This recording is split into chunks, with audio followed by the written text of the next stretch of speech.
तारीख के अजीम ओ शान बादशाहों में एक नाम ऐसा भी है, एक ऐसी हस्ती जिसने बादशाह होते हुए भी फकीराना जिंदगी इख्तियार की, एक दिन छोड़कर रोजा रखा और अपने परवरदिगार के हुजूर नमाज में इस कद्दर गिरियाओ जारी की कि आंसू थमते न थे। वो एक जांबाज सिपाही भी थे, एक मालिक ताज व तख्त भी, एक जलील उल कद्र नबी भी और इबादत के बेमिसाल उस्ताद भी। हाजिर है हजरत दाऊद यानी डेविड अलैहिस्सलाम की रूह परवर दास्तान। हजरत दाऊद अलैहिस्सलाम बनी इज़राइल में पैदा हुए, जो हजरत याकूब यानी जेकब अलैहिस्सलाम की औलाद में से थे। न कोई शाही शानो शौकत, न ताज ओ तख्त का माहौल। बचपन सादगी में गुजरा, एक मामूली चरवाहे की तरह, मगर हुजूर ए इलाही में उनका मुकाम पहले ही मुकर्रर हो चुका था। कुरान में अल्लाह ताला फरमाता है, और हमारे बंदे दाऊद को याद कीजिए जो बड़ी कव्वत वाले थे। बेशक वो अल्लाह की तरफ बहुत रुजू करने वाले थे। उनकी शख्सियत में जिस्मानी ताकत भी थी और रूहानी गहराई भी। ऐसा इत्तिहाद कम ही नसीब होता है। उस जमाने में बनी इज़राइल अपने इर्द गिर्द की मुशरिक कौमों के जुल्म से परेशान थे। उनमें एक कौम के पास एक खौफनाक जंगजू था, जालूत यानी गोलाया, जिसकी हैबत ही दुश्मनों के दिल दहला देती थी। अल्लाह ताला ने तालूत यानी सौल को बनी इज़राइल का बादशाह मुकर्रर फरमाया। जब नबी समूएल यानी सैमुएल अलैहिस्सलाम के जरिए जंग का हुक्म पहुंचा तो तालूत ने एक बड़ा लश्कर तैयार किया। उस वक्त दाऊद अलैहिस्सलाम अब भी नौजवान थे। वो जंग के लिए नहीं बल्कि अपने भाइयों के लिए राशन और सामान लेकर लश्कर में शामिल हुए थे। रास्ते में तालूत ने ऐलान किया, अल्लाह तुम्हें एक दरिया से आजमाने वाला है। जो उससे पिएगा वो मेरा नहीं, और जो नहीं पिएगा वही मेरा है, सिवाय उसके जो अपने हाथ से एक चुल्लू भर ले। अफसोसनाक तौर पर ज्यादातर लोग इस इम्तिहान में नाकाम हो गए। जब दुश्मन का लश्कर सामने आया और जालूत का कद और कामत देखा तो बहुतों के कदम डगमगा गए, लेकिन कुछ लोग ईमान और यकीन के साथ जमे रहे।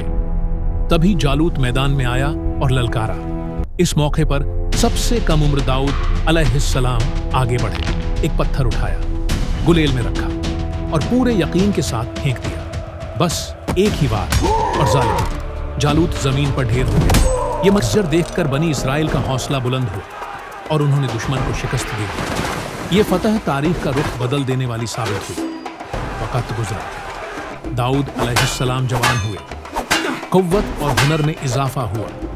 अल्लाह ने उन्हें अता फरमाया नबूवत, बादशाहत, हिकमत, इख्तियार। वो उन मुकद्दस हस्तियों में शामिल हो गए जिन्हें नबी भी बनाया गया और बादशाह भी। उन्होंने अदल और इंसाफ के साथ हुकूमत की और हर वक्त अल्लाह की याद दिल में जिंदा रखी। अल्लाह ने उन्हें एक मोअज़्ज़िज़ाना आवाज से नवाजा था।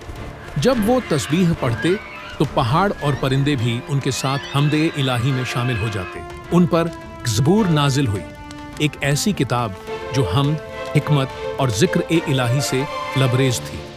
अल्लाह ने एक और अजीम मुअज़्ज़िज़ा अता फरमाया, लोहे को उनके लिए नरम कर दिया गया।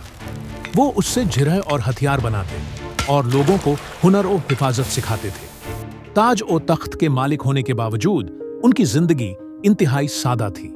रात का 1/3 हिस्सा इबादत में गुजारते, एक दिन छोड़कर रोजा रखते, अपना काम खुद करते और अपनी मेहनत की कमाई से खाते, जबकि पूरी सल्तनत उनके कदमों में थी।